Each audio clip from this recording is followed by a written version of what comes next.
Are you looking for a really awesome and amazing graphic designer? How about an illustrator or a photographer? This is Rainey Roberts, and I wanted to tell you how you can get my designer, illustrator husband, Scotty Roberts, to work for you on your project.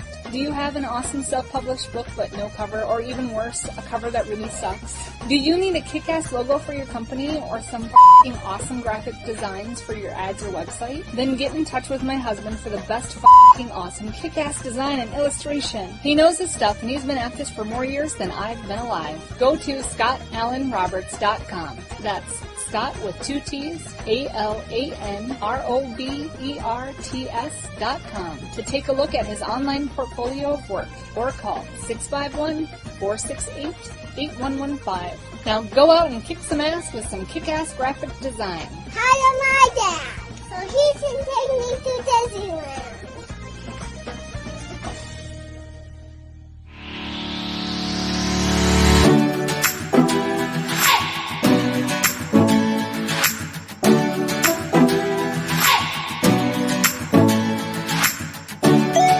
You're listening to the Intrepid radio program with Scotty Roberts. Intelligent talk.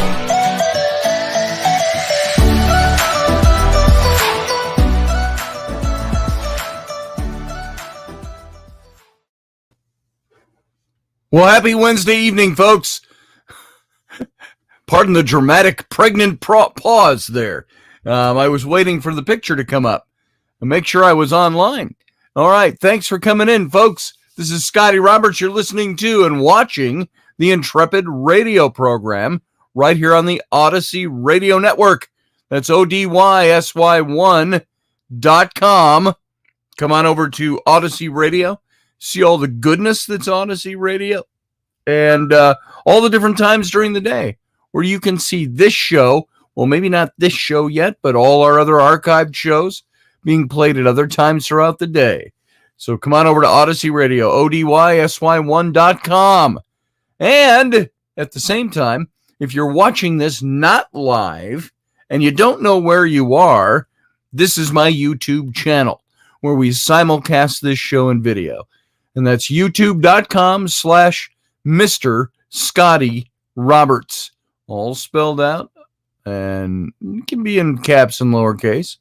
But there you go. Everybody always says, now remember that name, it's all as one word and all in lowercase. I don't think the internet cares. It does sometimes with case-sensitive passwords, but it doesn't really care. And everything's usually all strung together anyway. So it's my full name, all strung together. So, and by the way, my full name, all strung together, is my website, ScottAllenRoberts.com.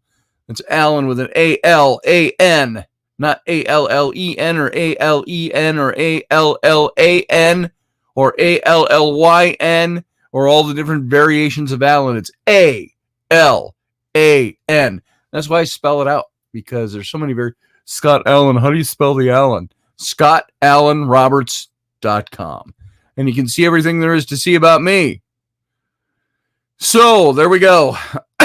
Iowa X, is that supposed to be for me? Snotty Toberts? Really? So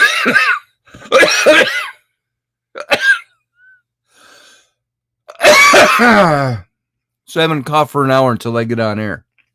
And here's my mute button. It's right here. So I can go turn it back on. You can hear me. But it catches me. It just, all of a sudden, it's just there. So once again, pardon my voice, pardon my throat, pardon the chest and throat thing I have going on that my doc assures me will last a few more weeks. So hopefully that will eliminate itself pretty soon. Getting awfully tired of it. You know, I feel like I'm doing ab exercises all day long because I cough and it's like a diaphragm cough. And I feel like my midsection is so worn out and so tight, I better have a six-pack by the time I'm done with this thing. So there you go. Snotty, see, I'm right. Shut up, Iowa X. I don't know why you think you can call me snotty. So There you go. Doug Stack, good to see you. Susie Q, Master Finn, Durwood, all of you, good to see you. Delaney Pearl Jones, how you doing? Good to see you in here tonight. Steve Clark, good to see you, brother. Hope everything's well in Kansas. Michelle Canham Free, good to see you. Don't call me sister. And Morgan Snow is here. And, of course, Iowa X, who we kind of started with. We just kind of did a big loop there. Ryan Gale. Scotty is double plus good. Why, thank you, Ryan. I appreciate that. So, safe is boring, says Matt Finn. Life is full of risk. Risk is our business. I love that. That is one of the classic lines from the original Star Trek series, where Kirk says, risk is our business. You all remember that quote, don't you? Where is it? Where's the Kirk quote? The Kirk quote, risk is our business. And it's delivered, of course, in classic William Shatner timing. And what did he say about risk? Risk is our business. Let's see. You can go look that up on YouTube, probably. Something like that. Let's see. Where is it here? Of course, it doesn't have the quote. It's got talk about the quote. I wanted to quick call up the quote. And let's see. Blah, blah, blah. Speech explaining what Star Trek is all about. Well, let's see. Still not one question answered to my satisfaction. Why? Not a list of possible miracles, but a simple, basic, understandable why that overrides all danger. And let's not kid ourselves if there is no potential danger in this. Here it is. They used to say that if man were meant to fly, he'd have wings. But he did fly. He discovered he had to. I don't believe we can stop. In fact, through all our existence, the frightened and faint-hearted have been warning men not to push any further, not this is to additional learn dialogue. anymore, not to wasn't in the hope, show. grow, and exceed themselves. I don't believe we can stop. I don't believe we're meant to. Do you wish the first Apollo mission hadn't reached the moon? Or we hadn't gone on to Mars and then the nearest star? That's like saying you wish that you still operated with scalpels and sewed your patients up with catgut like your great-great-great-great-grandfather used to. I'm in command. I could order this. But I'm not. Because Dr. McCoy is right in pointing out the enormous danger potential in any contact with life and intelligence as fantastically advanced as this. But I must point out that the possibilities, the potential for knowledge and advancement is equally great.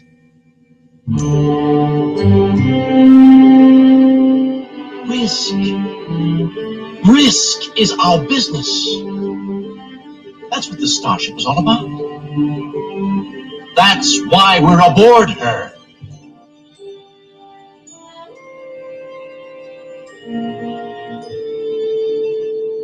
You may descend without presence. Do I hear a negative vote?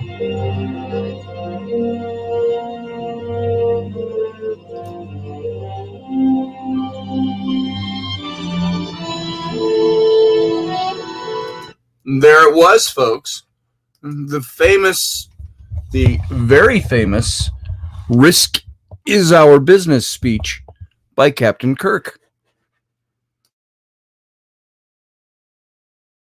And it was interesting. That little clip I played, I had never seen that before or even known that before, that there was dialogue that wasn't included in the final cut of that. And they kept showing alternate angles on the video that I was watching as that was playing. And it went from the bright colors and the music and the edited version, the sound was even different, to the alternate angle taken from a little different angle, and the same scene with all the extra dialogue. So that was pretty cool. So risk is our business, according to Captain Kirk. Morgan Snow has been watching Star Trek The Next Generation. Yeah, I like that show. There's a lot of those episodes, believe it or not, that I have missed. There are times I run across them and I go, I never saw this one, which is kind of funny. So that was back when I was in Detroit. Well, it started, I think, wasn't it 88 was the first year? 1988 was the first year of Star Trek The Next Generation, which was what, 34 years ago? 33 years ago. 33 years ago. And then when I was in Detroit and I was at the ad agency, we all used to watch that, the show every week. We come in and discuss it the next day. Did you see last night's episode? That was the big thing. And so, pretty cool stuff. Hey, mechanics. The one that shows up on my search is Kirk punching that alien chick. Yeah. Yeah. That's somebody said he was a womanizer and all of that because he punched an alien chick. Well, remember when McCoy slapped that one woman because she slapped him? It was the one where she was pregnant. It was the episode called Friday's Child. And it was with the woman who played Catwoman in the 1960s Batman. One of them, probably the best one, Julie Newmar. And she played a tribal chieftain's wife on this planet, and she was pregnant. And McCoy would touch her stomach to see that where the baby was coming along. And she'd say, "You can't touch me that way." And he says, "I'm a doctor. I'll touch you any way I want." And she slaps him on the face, and he slaps, after twice, he slaps her back. Well, I wonder if you could do that nowadays on TV without somebody being offended. So there you go. Let's see. I got myself totally off track playing that. I don't even know why I went in and played that about risk is our business. It's good stuff, though. Some of the best lines from the old Star Trek. And that's what made that show so good. And that's why I liked that show when I was a kid. So there you go. Where do I want to go tonight? You see, I'm a little off track. I got all my stuff. I could just launch right into the topic tonight. And I don't want to do that. I want to talk about a couple of other things before we went on here. And I actually have a couple of things. Where did I put them? Things that I wanted to talk about tonight. What were they? Well, one was, if you can see in the window here, you see it's over here, I guess. Hell's Head Coffee. That's my friend Andy Dabb's company. And go over and check him out. Hell's Head, HELLSHEAD, hellshead.com. And you can check out the coffee there. They're just about ready to get the whole operation launched. We're just printing up labels and all of that and getting all the coffees put together and the things bagged up. So you can go take a look at it now and see where they're at. And that's almost ready to roll. Hang on a second. I got to sneeze. That comes out of the blue, too. I am so stuffy and runny and coffee and blah. And no, it's not a deadly COVID version. It's just a cold. But it's some kind of weird virus I got. So, and I've had this every year for the last 10 years at least, associated with bronchial stuff and all of that. So there you go. Let's see, what else did I want to talk about? There were a couple of other things on my agenda, and of course I didn't bother to write them down because I think, I got all this stuff in my head. I know exactly where I'm going when I get on the radio, but sometimes I don't. I got myself thrown off track with something tonight, and I'm not sure it was. Or what it was, or why it is. Hey, Dave Potter, good to see you in the chat room tonight. But there was something else. Oh, you know what I wanted to mention? This whole McDonald's fiasco that I have going on. Let me get your input as my radio audience. Now, you know me, I'm not much of a wallflower. I don't get all shrinky and weird about stuff. But there are certain things that I grapple with sometimes because they anger me. They piss me off. It pisses me off out of principle sometimes. And one of these things right now is this whole thing I got going on with McDonald's. I'm going to share my screen with you in a minute here because I'm going to show you what this is if you haven't seen it yet. Let's see. Let me find it. I got to call it up here. I'm going to call it up in my window. Now, when I was down in Louisiana for 3 months, I came back at the beginning of April to do the cave trip that I did, the Boy Scout cave trip with my son, Flynn. And so I flew up here to go on that trip with him. And when my son Sam was driving me to, here it is, was driving me to the airport, it was late at night because I took a red eye to come in. And we swung into a McDonald's on the way because we hadn't eaten all afternoon.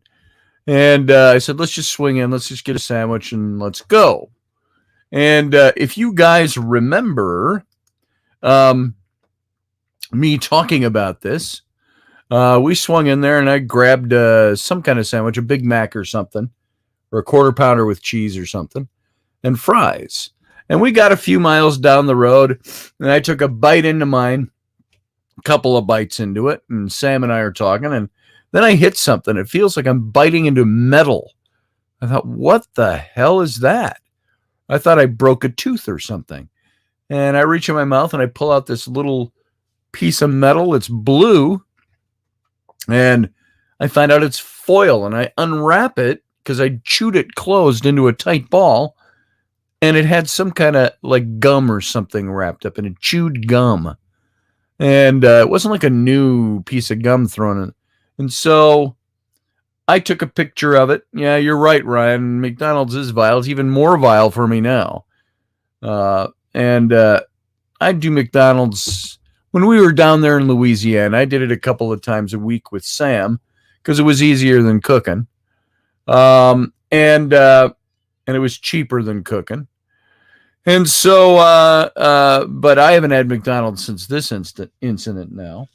But I went and I called the McDonald's, and about a week later, and I said, hey, I was in your store before my trip, and this happened, and I got the thing. And the manager was all apologetic, and he said, well, I'm going to have my people get a hold of you. And his insurance company called me. Gallagher Bassett is the name of the company, and somebody named Megan called me, and she called me and left a message. She got me when I wasn't available, and it took about another 3 weeks to connect with her. And so I connected with her, and she said, let's figure this out. She asked me what I wanted. Do you want to sue us? Do you want? And she said, do you want to do a settlement? And I said, well, why don't you tell me what you want to do? I said, I'm a pretty reasonable guy. And this is where I brought up, I'm not a wallflower. I'm not like shriveling up into the corner because I've been into something. I said, but you know what? I said, I'm probably never going to eat at McDonald's again. And I said, you could give me a lifetime of free Big Macs, but you know what? I'll never use it because I'll probably never eat there again. And I said, it's kind of gross. It just kind of grosses me out thinking. Now, it would kind of anyway at times, but, you know, you look over that when you're really hungry sometimes. You go, hey, a McDonald's hamburger might taste good. And so all of that said and done, we talked, and she said, we talked on the 18th of May was when we talked, and it was a Wednesday. And she said, I will get back to you by the end of this week, and I'll give you an offer. I said, that sounds cool. I appreciate that. And I said, you'll find me a very reasonable person. And I said, don't be insulting, but you don't have to worry about me being an unreasonable, looking for something stupid. And so I never heard from her. Another week passed, and I get busy and I don't think about it. And by the following Friday, I'm thinking, hey, I hadn't heard from her. So I called and I got her voicemail. And the next Friday, I let another week go by, and another week, and another week. And now we're up to this last Friday. And I have called maybe once a week, twice last week, because it was starting to drag out. And I left messages, very polite messages. Said, hey, this is Scotty Roberts, and we talked.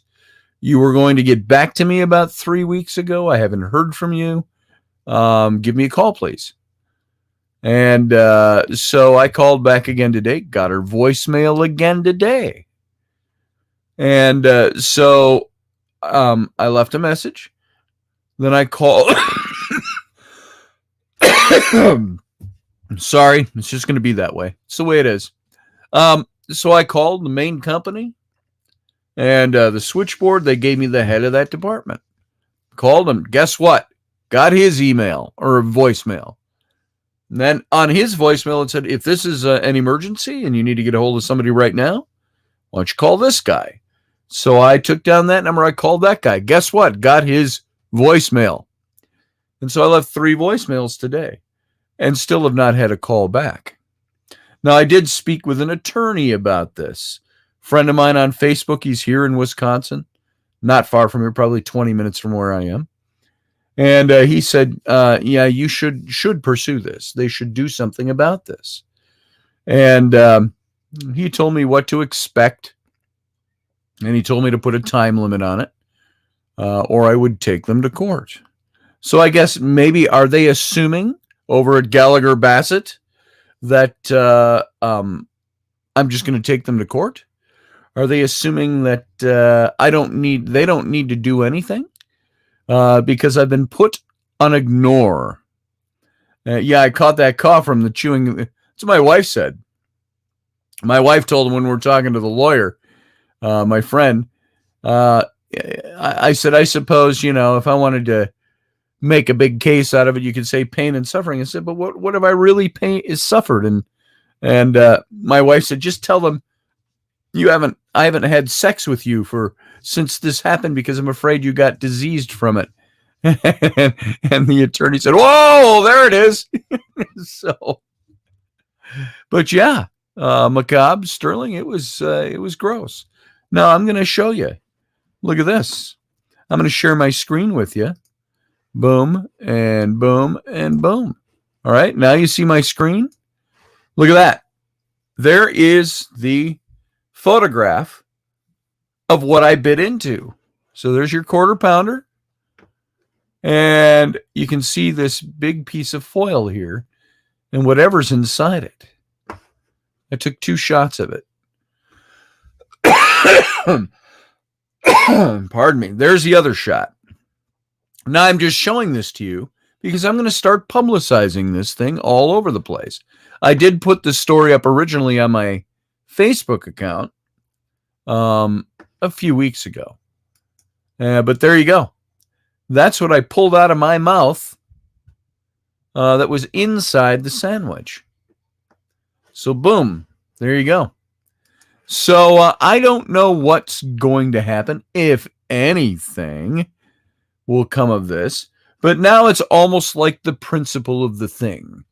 There are some people that would owe you $10,000 and you won't sue them because you know what their situation is, and or their friends or their loved ones, and you don't treat them badly. Legally, you go, hey, I get it. I understand.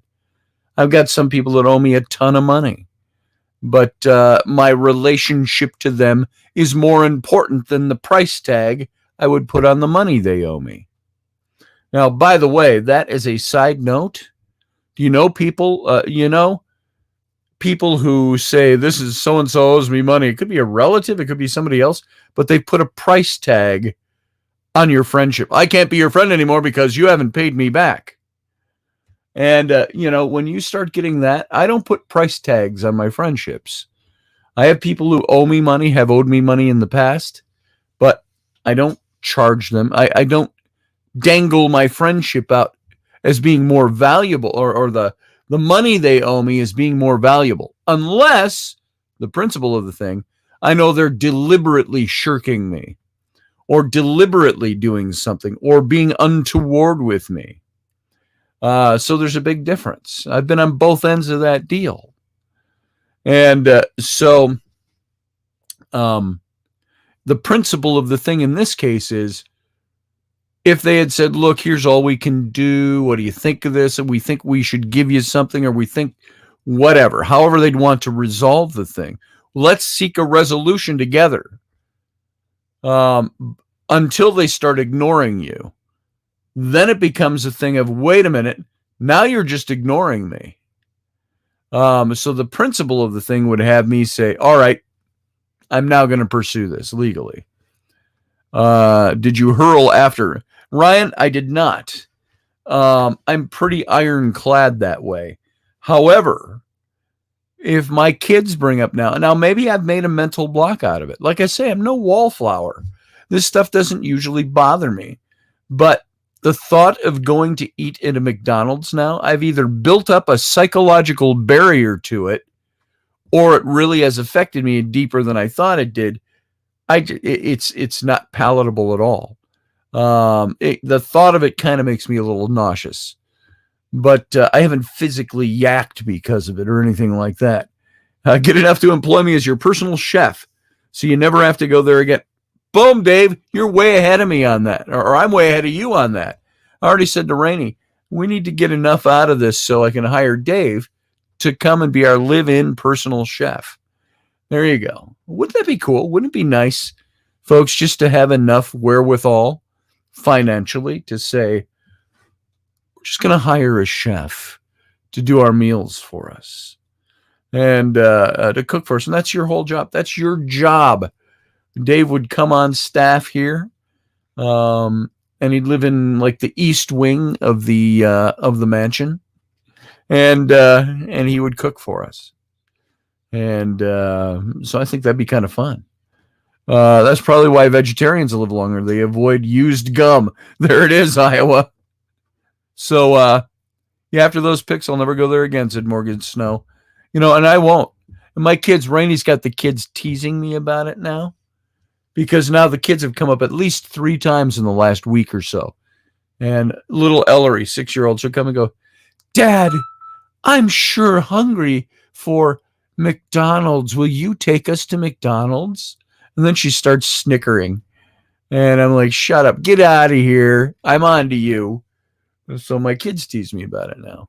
And they don't tease me because I've been queasy about it. They tease me because of the whole situation. So there it is. I wanted to put that out there. This is the McDonald's in Dayton, Texas. Dayton, Texas. Dayton. And Dayton, Texas, McDonald's, small town. Drove through there.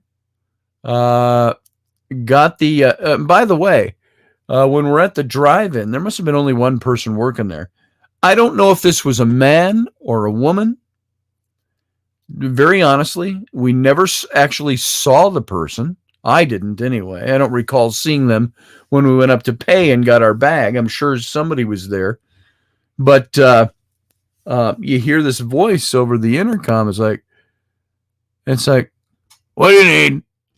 What do you need? And I'm like, I'm sorry, what? What do you need? Wait. Hold on.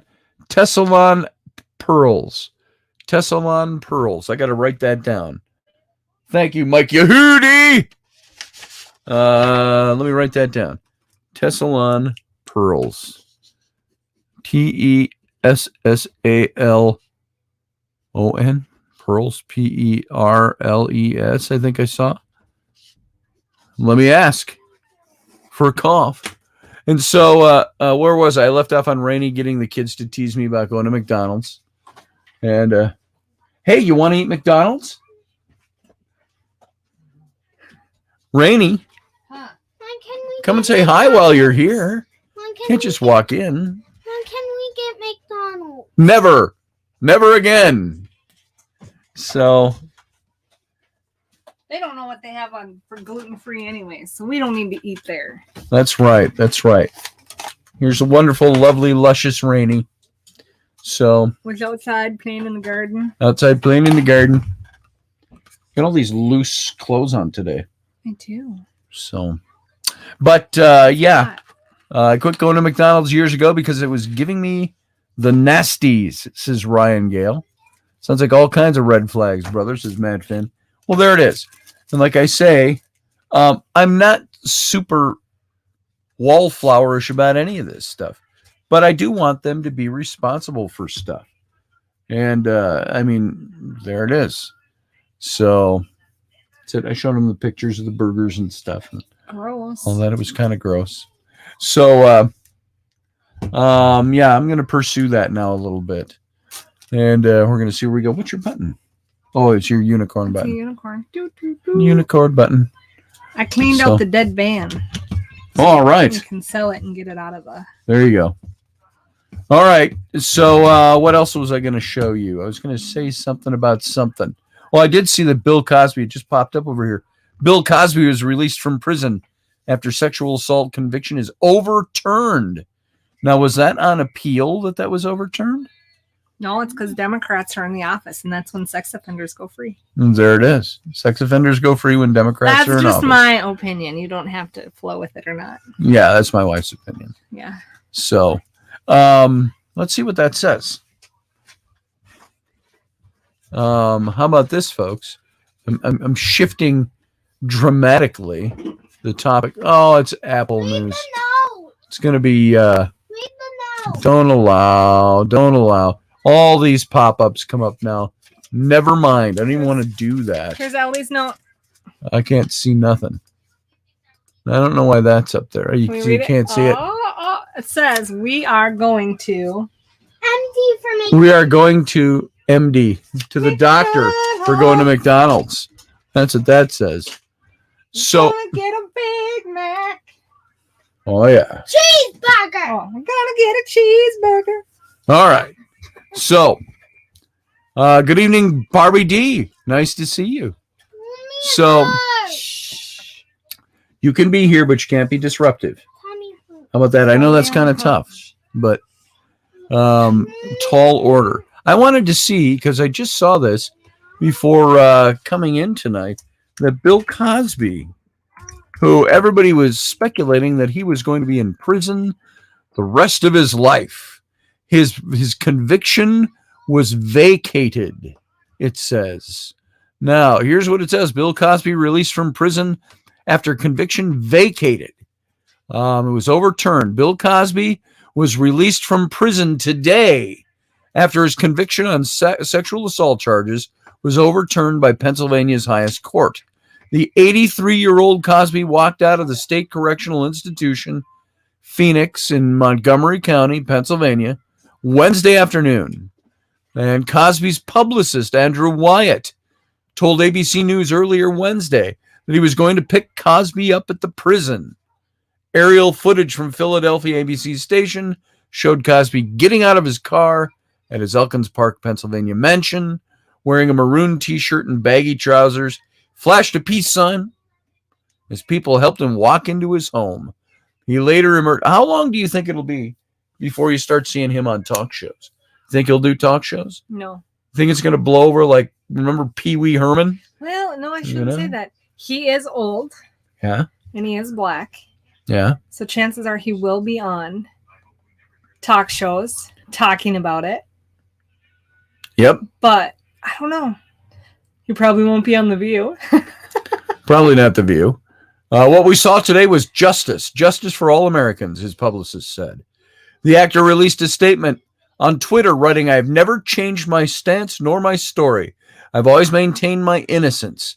Thank you to all my fans, my supporters, my friends who stood by me through this ordeal. Special thanks to the Pennsylvania Supreme Court for upholding the rule of law." Now, I thought Bill Cosby was rather stripped of everything he had just about fighting this thing. So I was never one to think Bill Cosby, how can I say this safely? I never saw the whole Bill Cosby thing, and I never really condemned him because I never saw him as somebody that I thought did something as wrong as they were saying he was doing. Remember, what happened to Bill Cosby all happened during that whole time with the Kavanaugh hearings, the Me Too bullshit, and all of that going on. And then this happened to Bill Cosby at the same time for something that supposedly happened 40 years ago or more. And I don't know, that doesn't not make it a crime if it was a real crime. But I think all this stuff gets so, what's the word I'm looking for? Trumped up. And yeah, no pun intended. He should be in jail for life, said Field Guy. They took his shows off the air a few years ago. Yep. I think he'd be right down Whoopi's alley, maybe, said Leslie Holker. Hey, Leslie. Nice to see you. And he couldn't keep his pudding pop in his pants, said Field Guy. Pudding pops. Jello pudding. And let's see what else. They use civil testimony illegally, says Iowa X. There you go. Now, I seem to think, it just seems to me that sometimes there are things like this that get said and done. How do you prove something happened 40 years ago? It's a tough one. Yeah, it's a tough one. What if somebody came out and said something against you, that you drugged somebody to have sex with them or something? And I'd probably secretly drug them and let somebody else take advantage. If you want to, if you want to accuse me of something, then damn it, I'm going to be guilty. And if I wasn't guilty 40 years ago, I'm going to make sure I'm guilty now if I'm going to be charged with it. Well, there you go. So I'm going to make them pay. Make them suffer. And I could have people say things about me. I got the friend I've told you all about that was falsely accused of rape. And there's a lot of people that believe he really did it and should go to prison for the rest of his life. But there are other people who know him that said that's impossible. He would not do that. And so you've got, and of course he wasn't listened to by the crowd. So what happens? Was Bill Cosby innocent of something? Was he guilty of something? We will never know because it was 40 years ago. The thing is that if you want to get somebody on something, you need to do it right away so that you can prove it, not just down the road. Dave Potter said, Rainey flashed me. Are you offended? Long time ago. Long time ago, Dave. Prove it. Show me pictures. Dave, were your feelings hurt? Did it bother you? Do you curl up into the fetal position at night remembering that Rainey flashed you? See, that's what you'd have to prove, your pain and suffering. Did you experience pain and suffering from Rainey flashing you? So, what? So,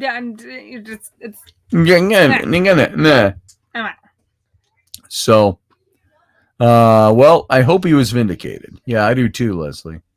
So, how did that turn out for you, for your friend? I wondered about that and hope he won. Well, she never showed up to court after 3 years of this. It was about 6 months ago, 4 months ago. Something was supposed to be the court date. No. I think it was October to November. And she gave the excuse that she had moved out of town because he threatened her life and the life of her family. And now she couldn't return to town, to Minneapolis for court because of COVID. But here's the thing. Wouldn't have courts accommodated that and said, if you let us know in enough time, we can do this over the friggin' video. You'd think. Do it over your computer, do it over your phone, just show up. Video feed somehow. You don't have to show up in person. Yeah. I would think that they would allow that. I think that's just... It was pure bullshit. Yeah. Because we all know the story was bullshit. Anybody who knows him knows the story was bullshit. Anybody who heard her story knew her story was bullshit. She changed it 2 or 3 times. She claimed that he raped her in a... I'm going to go check on kids. Very public... Hey, I'm out. See ya. Bye. Yeah. Nick. You ate that nasty McDonald's gum. Oh, that was like 3-4 months ago. I know, but you still have what, like 5? There you go. There you go. That's worth $20,000. From that stupid gum. Yeah, that's it. Maybe that's what I'm suffering from Maybe right that's now. why I don't feel good. Maybe you passed your stupid McDonald's germs on. Maybe I did. I should document it. You should. It's gross. And bye. Bye. So, she claimed that she couldn't show up for court because COVID was going and she was afraid to travel because she has a young child and she doesn't want to travel back to Minnesota during COVID. This is the lamest excuse I have ever heard. COVID. Mr. Roberts said bullshit, and I'll say it again, Sterling. I'll say it again. I think she used COVID was her excuse to not have to show up and be absolutely destroyed in court. And so, you know what the judge did? Judge just said he dismissed it. It's done. And now, does that mean she couldn't make trouble for him again? Yeah, she probably could if she wanted to. I don't think she will. And so this was 3 years of his life he lost. And Leslie, to answer your question, it was 3 years that decline in work, in finances, funds, everything.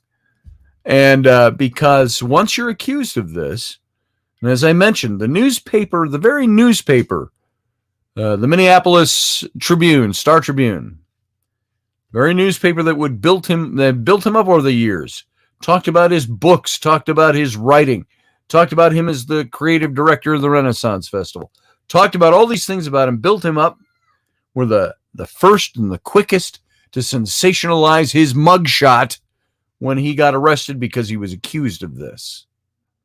And of course, they arrested him on a Friday late evening. So he had to stay in jail all weekend before seeing the judge. So there you go. There's a whole story here. It pisses me off. It pisses me off for the sake of my friend. Because while none of us, and Dave will tell you, Dave Potter in the chat room, he'll tell you none of us were puritanical guy. We had all at our share of dalliances out at the Renaissance Festival. But you know, there's one thing in common with all of us. None of us ever did anything with a woman without consent. We never raped anybody. We were a circle of people who were respectful people in that sense.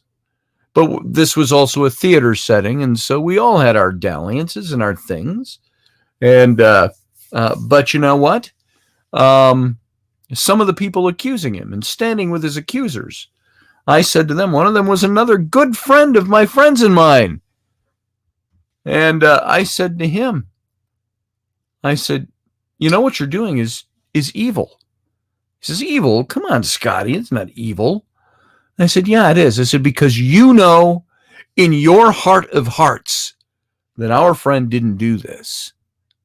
And I said, and if the same set of figures and people and things were thrown at you, you wouldn't survive it either.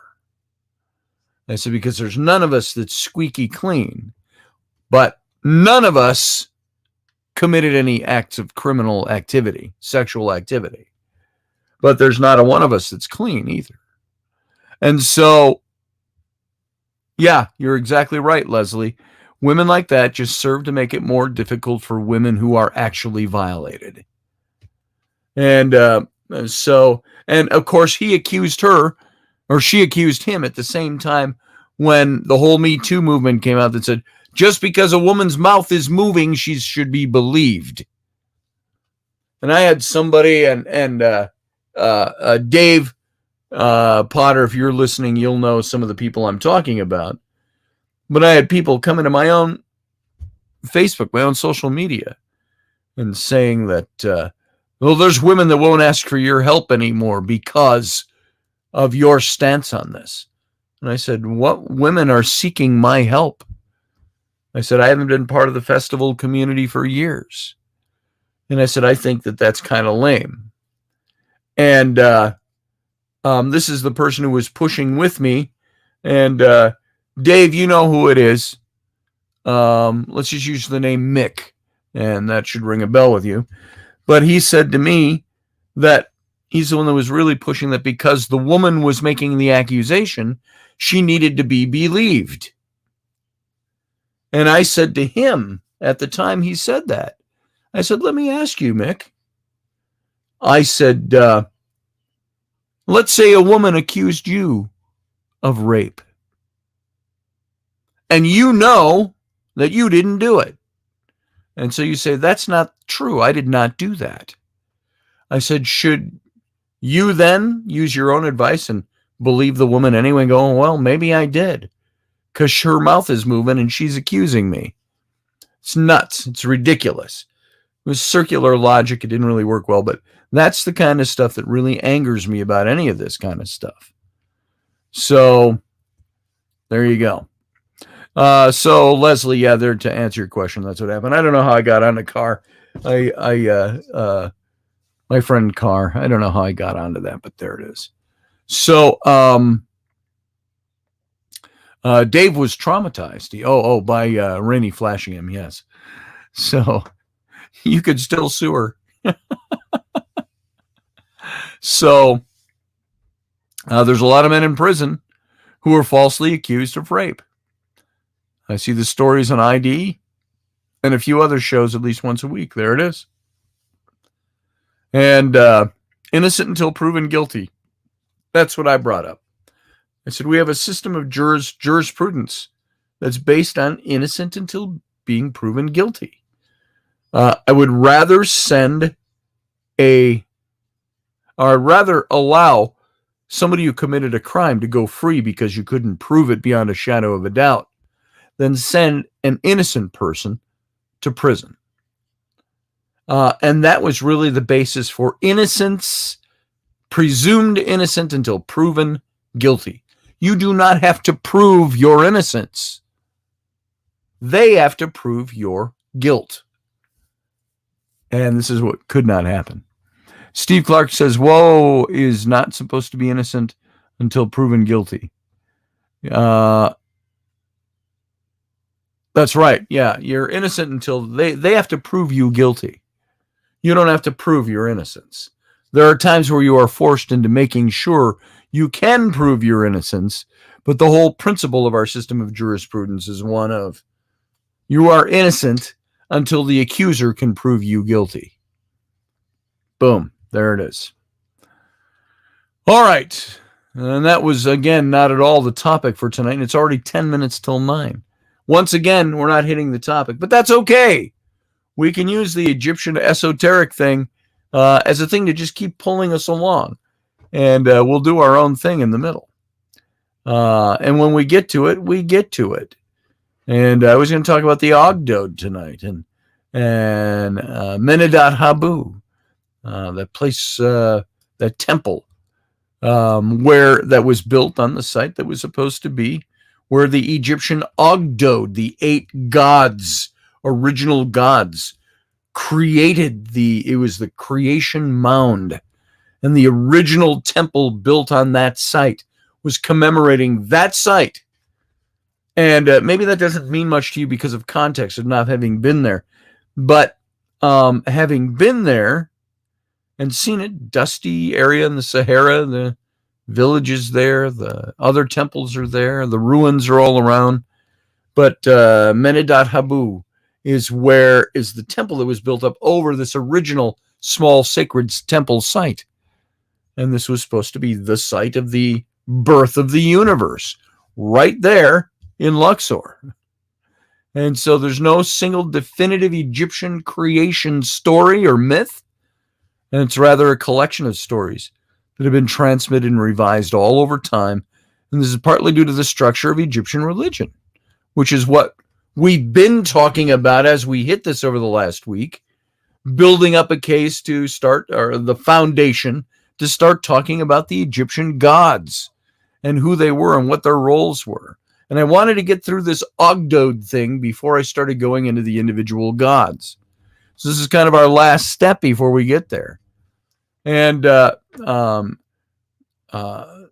structure of Egyptian religion, which was really organized around these local cult centers in ancient times, These centers would focus on a particular god figure and therefore often had their own localized version of the creation myth to incorporate their particular god or support their cosmology.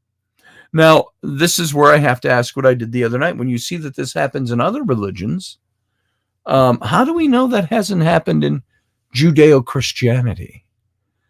We believe what we believe by faith. We accept what we accept by faith. And are just only the false religions are the only ones that were built off of hearsay or creating things or evolving thought processes along the way? We can see how Jehovah, from Elohim to Jehovah to Jesus to the God of the New Testament, how the Holy Spirit, we can see how that is a progression and evolution of supposedly the same God throughout the whole Bible. There's an evolution there. There was the amphibian and the snake forms of the Ogdoad. They were thought of as mating and fertilizing the primeval waters. There was an image of the waters that were alive with gluttonous frog spawn. And that might be what the Egyptians had in mind. The coffin texts say, "When I was alone in Nun, incapable of action, I found no place to stand. I found no place to sit." It was the desolation that existed.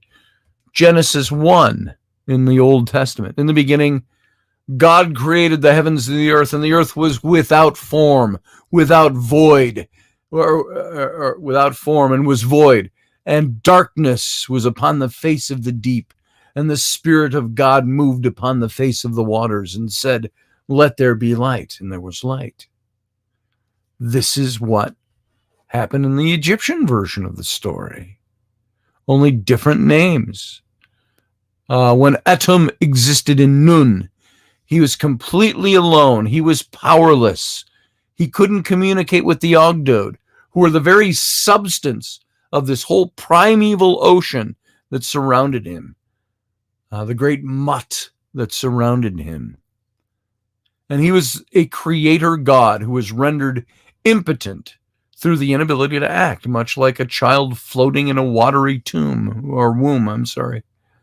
And Atum's birth into the world came next, an event made possible by the merging of the Ogdoad, the 8 personages of the Ogdoad. And he said, "I am swimming very weary. My limbs are inert.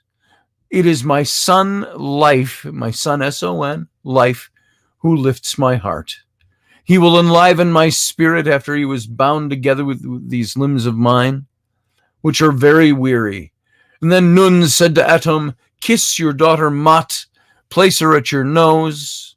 This was the coffin texts. And you see Atum brought to life by his son Shu, S-H-U, the embodiment of life, and the chaos that existed in the primeval ocean, brought to order through the goddess Mat. And from the convergence of the Ogdoad, life was brought forth. And again, you got gods and goddesses. In the Old Testament, you've got Elohim, Jehovah, the Shekinah, the female presence of God. You've got the Lilith character, who didn't really get developed well until the medieval period, but she was there. So these are the things that started the creation, the creation mythologies in Egypt. And so the sky, by the way, was depicted as the cow goddess, supported by other deities.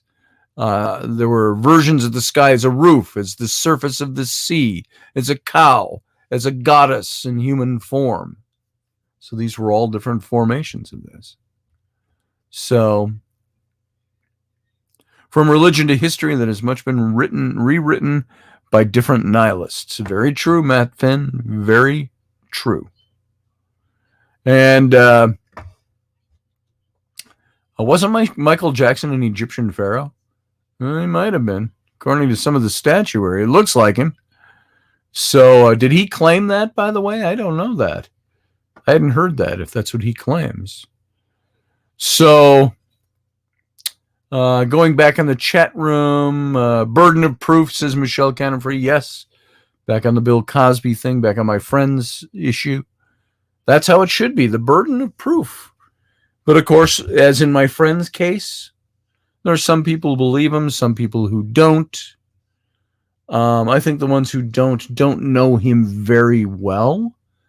They have a perception of who they think he was, but they don't really know him.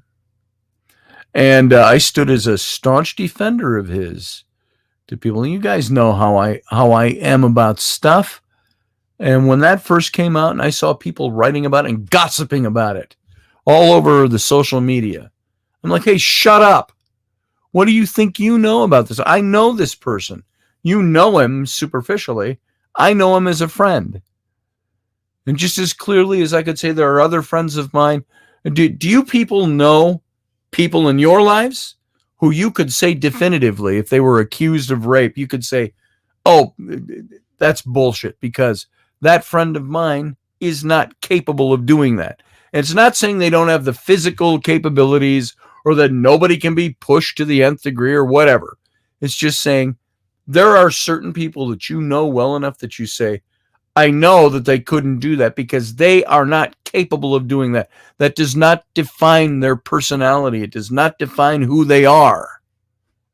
And that's what I knew. And I'd get on and I had people, everybody's jumping on the bandwagon. Oh, yeah, because she made an accusation, so it must be true. I said, bullshit. Just because she made an accusation doesn't make anything true. It means she made an accusation. Accusations are a dime a dozen. So, there you go. Sterling's got to run. He says, got to go, man. Keep up the good fight, bro. You too. Have a good time over there in Japan. Nippon. So, let's see. I'm just looking at, hey, Roger Rabbit.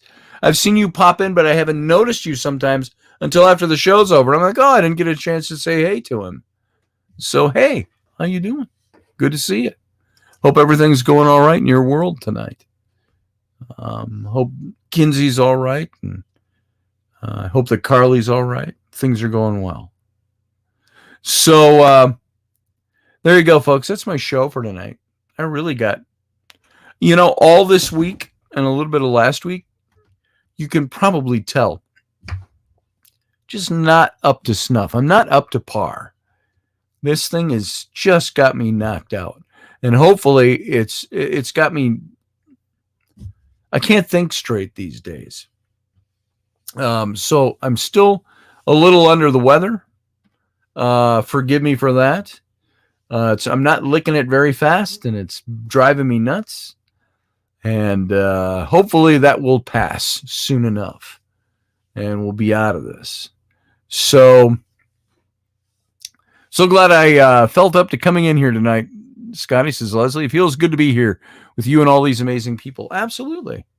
And Rainey even got in here tonight, which she's been sneaking in a little bit more on the weeknights because she's been so gone on the weekends. And it's made Sunday. It's Sunday with Scotty and Rainey. Kind of tough when it's just Scotty. So it's kind of nice. Matt Finn said Mao murdered over 40 million people in the name of communism and used nihilism very well to take power. And there it is. So, what else we got? Steve Clark is telling people to take care and favor and all that from all of you to everybody else. I appreciate that. I appreciate all of you being here. Thanks for taking your time to be here. It means a lot to me that you would take your time to be here. And so, other than that, I got nothing left to say for tonight. My brain is worn out. My brain's been really tired this last week, I think was what I was getting at. There are points of the day where I think, if I could do this radio show right now, I'd be prime. And I was an hour and a half before the show started, just sitting on the sofa, kind of lounging and trying to rest my head a little bit, feeling like I'm tired. And if I don't try to catch 40 winks here now, I'm going to be worthless at 9 p.m. And so Field says, my brain never works, but it works for me. There you go. So there we are, folks. We're done for tonight. Thank you for being here, even though we only hit about 8 minutes of the topic tonight. We'll try again tomorrow. We might hit 8 or 9 minutes of it tomorrow and talk about all kinds of other stuff. Maybe we'll find out a little bit more about why Bill Cosby's case got overturned. That's good. I actually feel good for him because I have a problem with the politics that are behind putting somebody like him in jail. If he was an actual vicious rapist, that needed to be proved. And apparently it was not proved beyond a shadow of a doubt because it was overturned on appeal. So that's all we got. Folks, you guys have a discombobulated. That's a good word, Michelle. So, all right, you all, live long and prosper. Good night.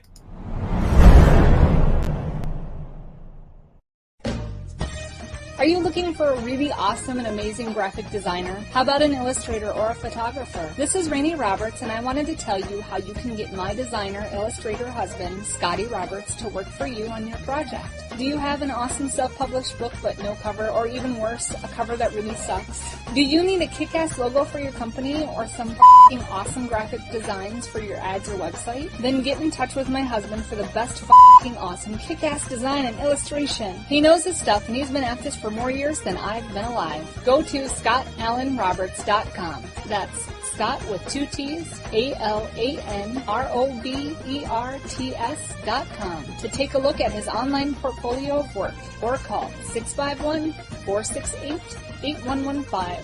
Now go out and kick some ass with some kick-ass graphic design. Hire my dad so he can take me to Disneyland.